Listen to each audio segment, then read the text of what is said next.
జనకమ్మా, జనకమ్మ తల్లి. పానకాలు ఇదేనా రావటం? అవునమ్మా, పక్కూరు పని మీద వచ్చాను. ఎట్లాగో భోజనం టైం అయింది కదా అని నిన్ను చూసినట్టు ఉంటుంది, కాస్త చేపలు తిన్నట్టుంటుందని వచ్చానమ్మా. చేపల పులుసా? చేపలుసు కాకపోతే చింతకాయ పచ్చనమ్మా. నీ చేత్తో ఏది చేసినా బ్రహ్మాండంగా ఉంటది. అది కాదు నువ్వు కూర్చోమ్మా, నాకేం కొత్త ఏంటి, నేను వెళ్ళి చూసుకుంటాను కదా.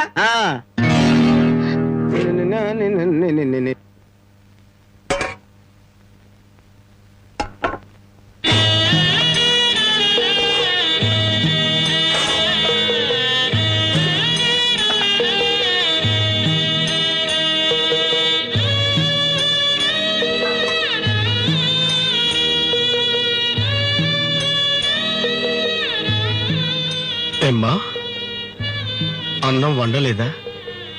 వండటానికి ఏమీ లేదా?